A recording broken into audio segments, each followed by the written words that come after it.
bandeko tozana bino ensemble to alina bino to ko beta be masola ngondenge sengeli na zalinga moko te na alina papa papa ko se présenter papa zali na mboka Lyon to ko kabola moi mayele papa akokol se biso mayele oyo bandeko mingi baye bakate bandeko mingi musu baye biango yango nazana papa en ligne a papa ako se présenter mbote papa mbote mingi mbote ndeko mbote na balandi ya impérial balandi ya chaîne na bino. Merci papa ngai toyambi yo makasi bandeko bakolanda yo mama Nadia de Jésus aliwana kotala biso akolanda yo BBL akolanda yo pasteur Ben na Paris akolanda yo papa bo okoyi ko se présenter ali nani na kati ya ministère. D'accord. Donc, là, c'est présenté en français. J'espère que bateau comprend. Pas de problème. Donc, je m'appelle Pasteur Georges Makingo. Je suis d'origine congolaise, Congo-Kinshasa. Donc, je suis dans le ministère, ça fait plusieurs années, une trentaine d'années. Et que... Donc, j'ai été marié à la sœur Claudine qui est décédée l'année dernière. Donc, on a 4 enfants, 3 garçons et une fille. Dans les ministères, mon cursus en tant que, avant de devenir pasteur, j'ai étudié la théologie. Je fais la théologie à la faculté évangélique à Vaux-sur-Seine, c'est la région parisienne. Donc, après avoir fini le cursus normal de la procédure, quand on finit les études de théologie, on fait un stage auprès d'un pasteur expérimenté. Donc moi, mes études ont été financées par la Fédération protestante de France, la Fédération baptiste donc de France. Et après, je suis venu, ils m'ont envoyé à Lyon pour faire un stage. Donc voilà, c'est comme ça que j'ai commencé le ministère. Et ça remonte en 1993. Ça fait beaucoup. Voilà à peu près comment j'ai commencé le ministère. Et puis après, j'étais en charge d'une église toujours à Lyon. Lyon, c'est la région Paris. C'est la région, on n'est pas loin de Genève, on n'est pas loin d'Italie, c'est vers l'est de la France. Donc là où on se retrouve actuellement, je suis à Lyon. Voilà, je ne vais pas trop m'analyser. Voilà brièvement comment je me présente. Actuellement, mon ministère, c'est... je fais plus l'itinérance, c'est-à-dire je n'ai pas d'église fixe où j'officie. Je vais de gauche à droite, là où on a besoin de moi pour des conférences, pour des séminaires, pour des prédications, pour des conseils. Donc, je me déplace un peu partout en France. Voilà. Et pour finir, donc on a... les gens peuvent nous suivre aussi, pour faire aussi notre publicité, j'en profite. Nous, on intervient en direct sur Facebook, sur YouTube. Les mercredis, je fais une étude biblique. Le vendredi, je fais une étude, plus une exhortation, plus la prière. Et ça, c'est un peu plus tard, c'est 22h, heure française, 21h, heure de Kinshasa. Merci beaucoup mon pasteur, merci beaucoup mon père. Papa bandeko ba kolanda biso thème na biso alelo to kolobela o etali condamnation, la condamnation. Des fois mingi batu msusu ba kotala ka omona ba koloba en tout cas ndeko oyo ali condamné. Ndeko oyo makamba ko sala famille ba na condamnation. Bandeko msusu ba okende pasteur nga kotobo na komona te na libe condamné. Pasteur, koto na kosala ndeni makambo na ngai eko simba te, to koyebaka te, to ali condamné. Siko bandeko tango ba kolanda biso, ba misu balingi bayeba condamnation. Condamnation okoki ko limbola na bandeko ba kolanda biso partout monde entier. Mama Julienne Nzenza na Londres a kolanda biso. Papa, condamnation okoki ko yebisa biso, condamnation signifie quoi? Qu'est-ce que la condamnation? Ok, merci pour la question. Je crois qu'il ne faut pas confondre beaucoup de choses. Ouais. Alors, la condamnation, déjà, quand on parle de la condamnation, il y a plusieurs aspects. Ici, bon, on n'a pas beaucoup de temps pour entrer dans tous les aspects, que ce soit l'aspect spirituel, l'aspect juridique de la chose, l'aspect sociologique, l'aspect philosophique de la notion de la condamnation. Donc, nous, on va s'arrêter beaucoup plus sur l'aspect spirituel. Ouais. Donc, quand on parle de la condamnation, on va beaucoup plus parler, c'est un mot grec, condamnation vient du verbe condamner. Ouais. Alors, condamner, ça veut dire tout simplement prononcer ou déclarer quelqu'un coupable. C'est-à-dire quelqu'un vient de faire quelque chose, la personne va passer devant un juge et le juge en question doit se prononcer. Soit la personne est condamnée, soit la personne est relaxée.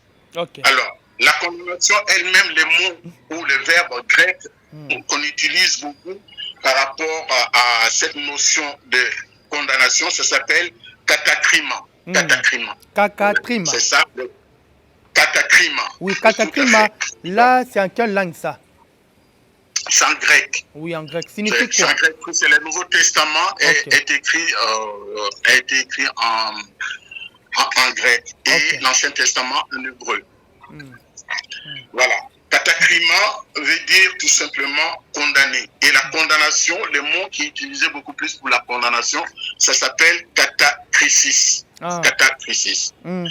Voilà.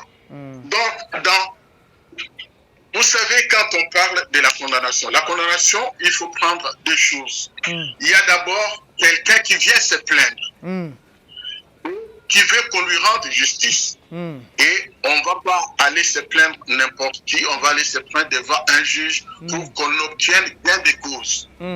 Alors, maintenant, la personne qui va aller se plaindre va attendre que le juge convoque la personne vient s'expliquer.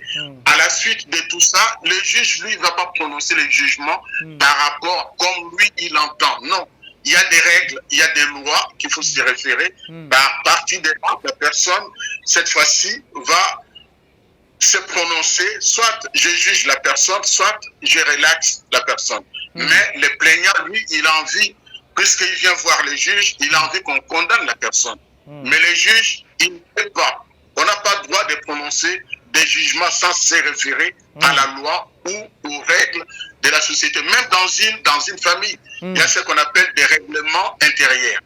Alors, les règlements, quand on parle des règlements, il y a l'observation des règles de la maison. Comment on doit se comporter. Si je sors, je n'obéis pas au règlement de la maison, cette fois-ci, c'est les parents qui vont te juger en fonction de ta désobéissance. Donc, ils peuvent te condamner ou ils peuvent t'avertir. Alors, cette fois-ci, on fait comme si on n'avait rien entendu. La prochaine fois, tu verras ce qui va se passer. Voilà comment la condamnation doit se faire dans les règles. Merci beaucoup vraiment papa. Mais est-ce que papa bandeko ba kolanda biso ndeko moka komi awa akolanda direct akomi ndenge nini siko ndenge nini tokoyeba condamnation na ndenge nini eza koleka ndenge nini tokoyeba muto yo alibe condamné ndenge nini tokoyeba muto yo alibe condamné te moi basi nini yango wana tokoyi koyeba eloko ni bilembo nini koyo kolakisa biso pona toyeba ke ndeko oyo alibe condamné ndeko oyo alibe condamné te. Alors, ici, je vais vous lire un texte biblique, c'est dans Romains chapitre 2, le verset, à partir du verset 1, vous avez la chance de pouvoir le lire après. C'est Romains chapitre 2, le verset 1 à 29, mais on ne va pas lire tout ce passage-là. Je vais prendre juste quelques flashs. Vous allez comprendre. Il est écrit au homme, qui que tu sois, toi qui juges, tu es donc inexcusable. C'est-à-dire la personne qui juge est inexcusable. Pourquoi? C'est parce qu'en jugeant les autres, tu te condamnes toi-même. Puisque toi, tu juges, tu fais les mêmes choses. Je m'arrête là. C'est-à-dire que ici, quand j'arrive, je dis à la personne, je te condamne. C'est-à-dire ici, quand la personne se présente, juste avoir l'apparence, on a déjà condamné la personne. Avant même que la personne s'explique, on l'a déjà condamné. C'est ce qui se passe souvent dans la société. Et en français, on dit, le premier qui a parlé a raison. C'est-à-dire c'est celui qui vient en premier qui parle, c'est celui-là qui a raison. Celui qui vient derrière ne viendra que pour se défendre. Mais pour se défendre, il faut convaincre.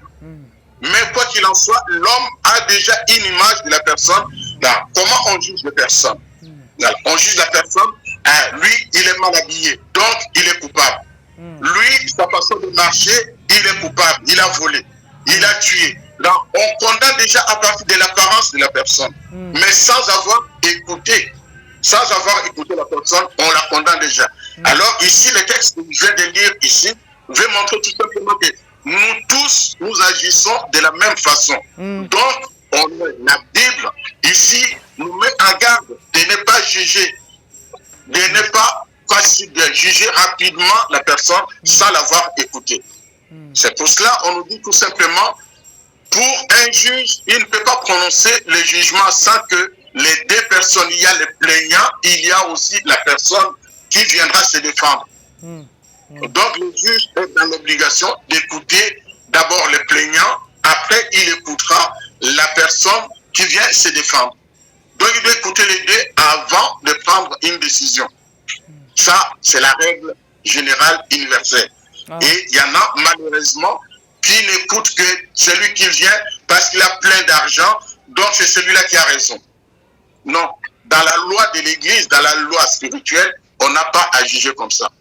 C'est pas parce que la personne qui se présente là est déjà condamné parce que son acte, sa façon de faire, son habillement, son comportement les condamne déjà. On condamne tout le temps. Quand quelqu'un vient, regardez un exemple quand tu entres à l'église. Les protocoles, comment les protocoles jugent les gens? Quand tu viens bien habillé avec la cravate, qu'est-ce qu'on fait? On va te prendre, on va t'amener devant et te mettre dans une position, dans une chaise bien confortable. Et celui qui vient avec un pantalon, un jean déchiré, ainsi de suite, on va te dire, frère, assis-toi ici. Sœur, va t'asseoir là-bas. Tu vois, c'est déjà condamner la personne par l'apparence. C'est juste l'apparence. Mais on ne sait pas pourquoi on doit juger cette personne-là par l'apparence. L'apparence, comme on dit, l'habit ne fait pas le moine. On n'a pas à juger par rapport à l'apparence.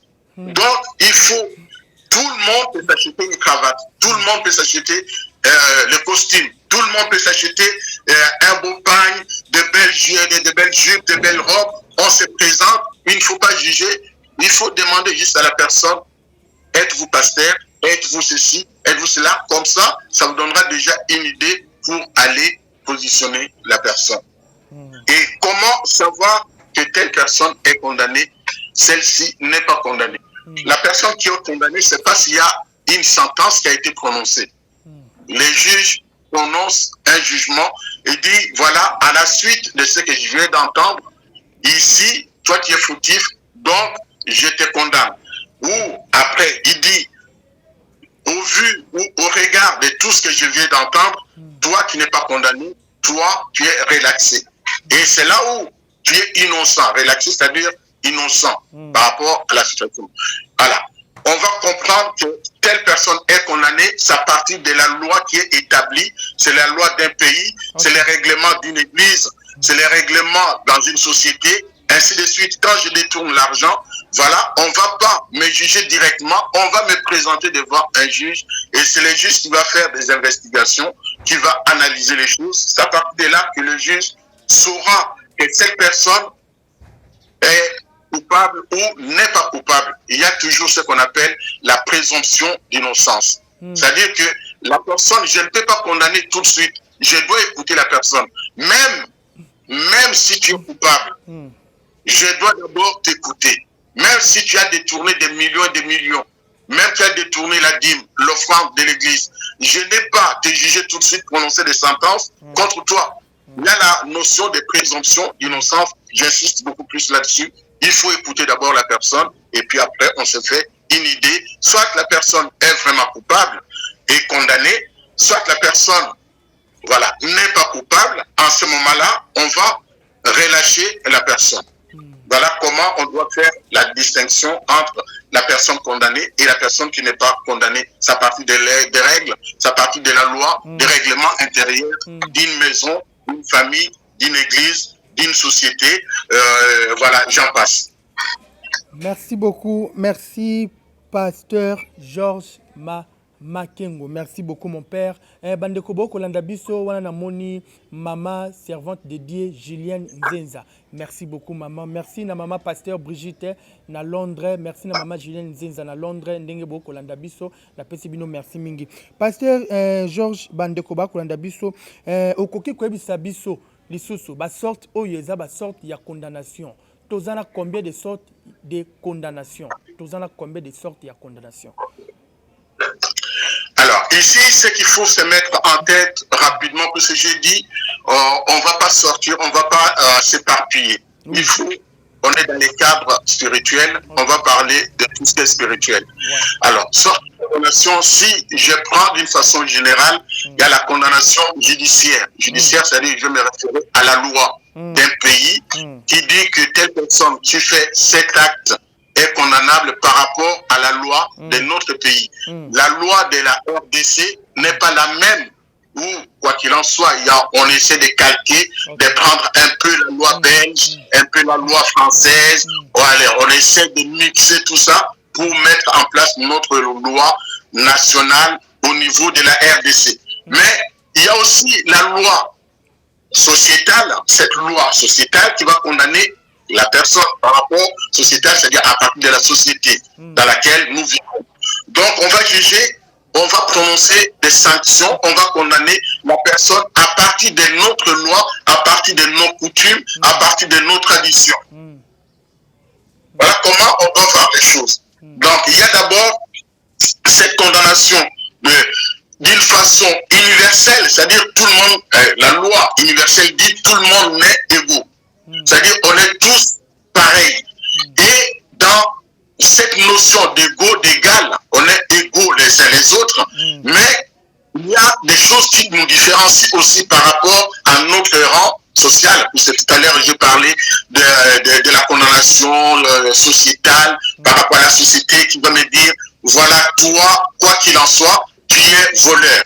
Alors, on me voit, je suis sale, je suis mal habillé, il y a quelque chose qui vient de se perdre, on va aller te chercher toi. On dit, de toute façon, on a toujours entendu que lui, c'est un voleur, donc la chose qui vient de se perdre, parce que lui, il était là, donc il est voleur, c'est lui qui a volé.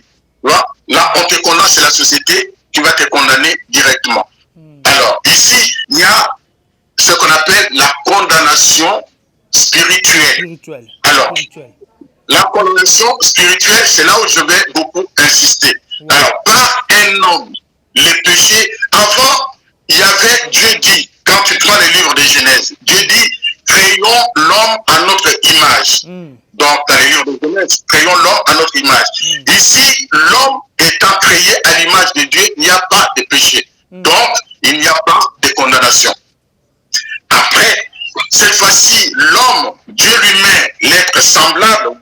Prenez Genèse chapitre 3, chapitre 2, chapitre 3, avec la suite de péché, à la suite de condamnation, quand Dieu prononce la sentence concernant l'homme. Voilà, toi, c'est la sueur de ton front et tu te nourriras. Et toi, la femme, c'est la condamnation, ça. La condamnation spirituelle, puisque ça se réperpétue et c'est d'actualité encore aujourd'hui, puisque nous le voyons, l'homme doit souffrir pour manger. La femme doit souffrir pour mettre au monde.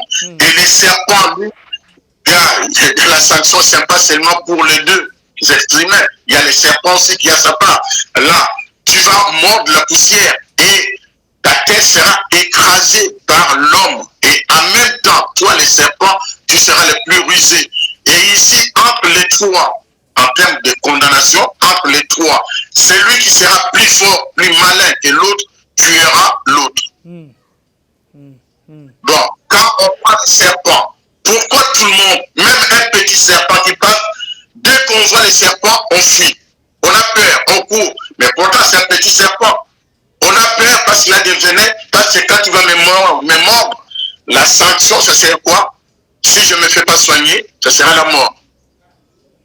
Et le serpent, quant à lui, puisque Dieu l'a condamné aussi spirituellement parlant, et quand l'homme verra les serpents, quelle que soit sa taille, que fait l'homme, il va tuer le serpent.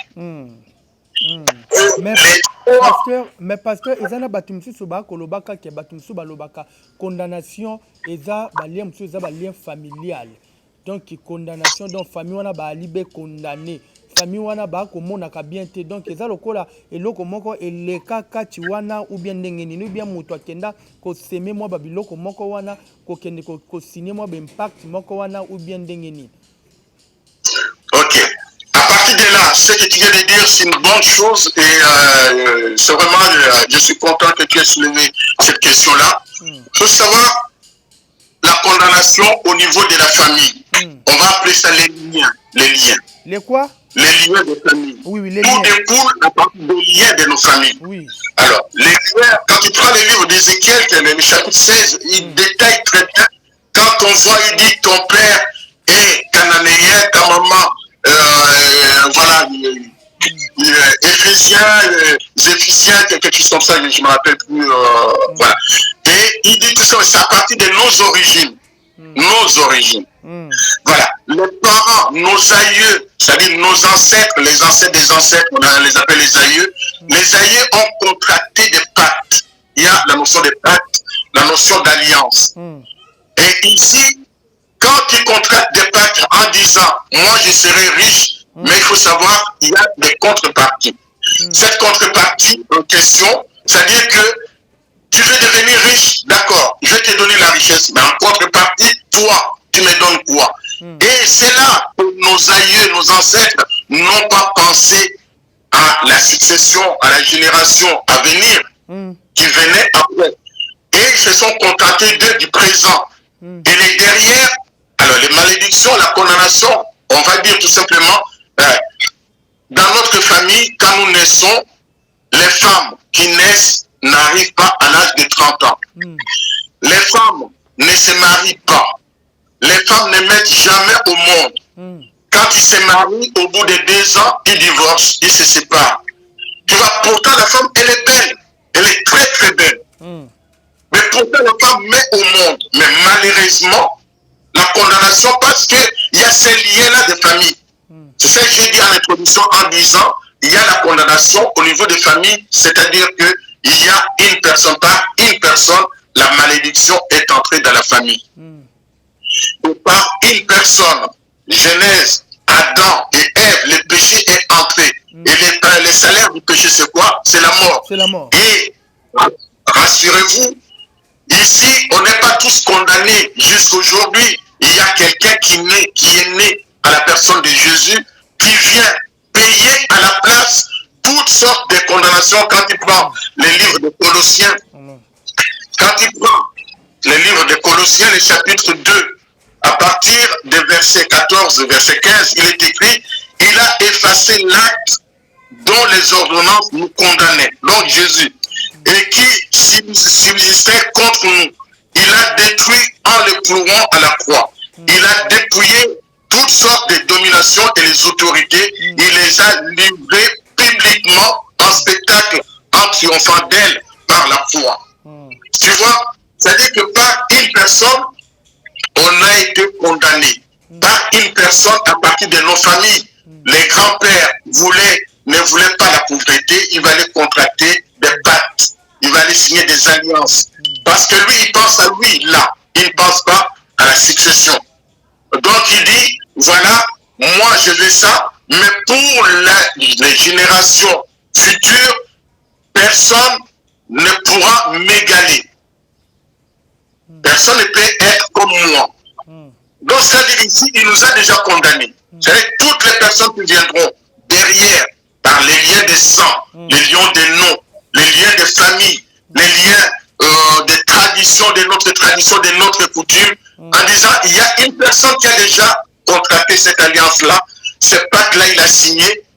Quoi qu'il en soit, ceux qui viennent derrière, si tu ne crois pas en Jésus-Christ, et en référence au texte que je viens de lire, tu verras que les personnes qui naissent dans cette famille, qui peuvent faire des études, des hautes études à l'université, ils sont toujours sans travail.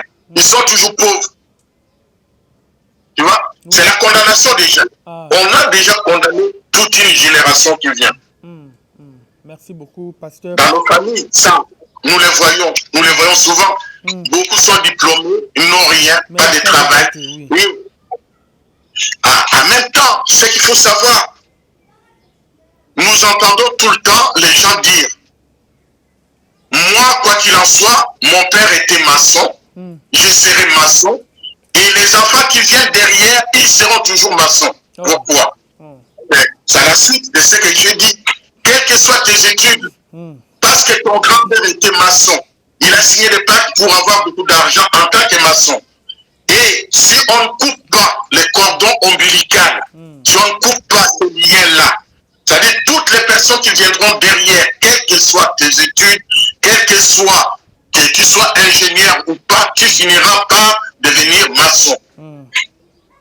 Merci vraiment. Et si je prends un exemple par rapport à nos mamans, nos mamans ont dit, la maman tombe enceinte. Au bout de 2 mois ou au bout de quelques semaines, elle perd l'enfant. Et à chaque fois, elle tombe enceinte, au bout de 2 mois, au bout de 3 mois, de 5 mois, elle perd l'enfant. Tout le temps. Mais il fallait chercher. C'est pas aller chercher, oui, et dans ma famille, mon famille à moi. Non, il fallait chercher l'origine. Pourquoi ça se passe comme ça?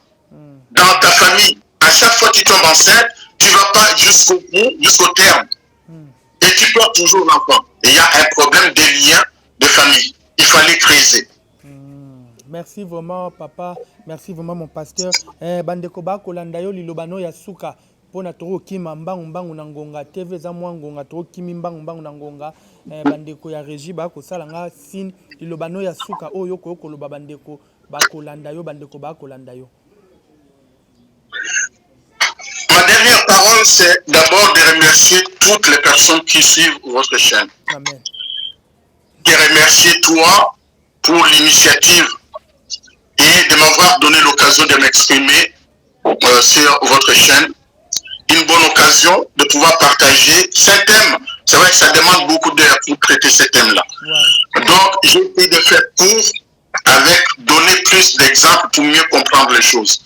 Donc, je vais dire tout simplement ceci. On ne peut pas, par ton cœur, il ne faut pas dire, il ne faut pas te condamner, auto-condamnation, ça s'appelle.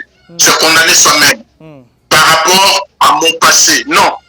Par rapport à ton passé, tu ne peux pas t'auto-condamner. Mais il y a une personne qui est morte à ta place, et Jésus, j'insiste là-dessus parce que je suis pasteur, en disant, crois tout simplement en Jésus et toutes sortes de condamnations. Les textes, j'insiste beaucoup plus par rapport au texte des Colossiens.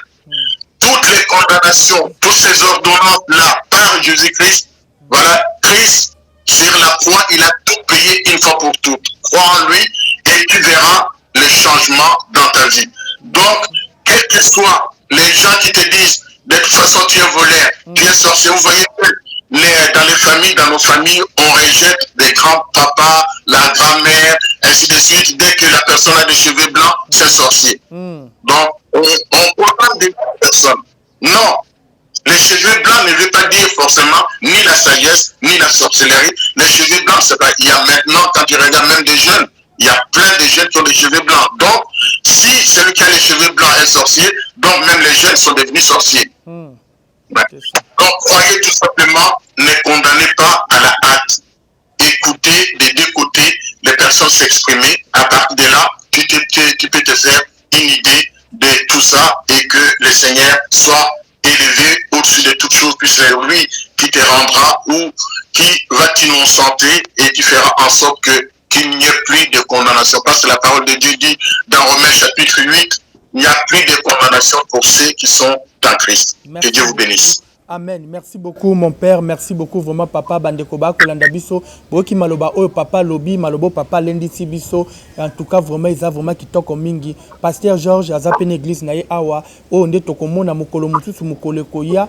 Mokolo Soki Nzambe, Ape Sibiso, sous Pema, Akom Sibiso. Boko mon Église, Naye Zabe Awa. Na Kine, précisément, na entrée. ya église oyo tobengaka église oyo ya bandeko na biso oyo bazali awa donc tokende mpe tovisite bokomona mpe représentant ya papa l'église awa ali na église monene awa na niveau akini azali pasteur oyo mpe aza reconnu ayebani. En tout cas merci beaucoup papa, merci na bandeko oyo bokolanda biso na pesi bino, merci mingi, merci na mama Julienne Nzenza, merci na mama Keren Ekofo kimia malamu na mabota na bino. Ciao ciao ciao.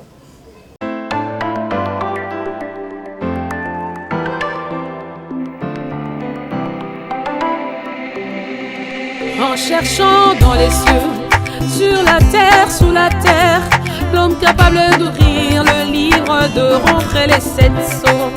Les vieillards observaient, les anciens mêmement, les anges n'en parlons pas, qui pouvaient s'avancer.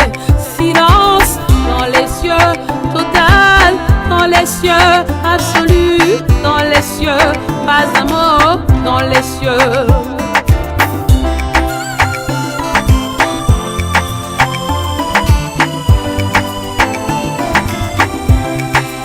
Il se fait entendre un silence dans les cieux.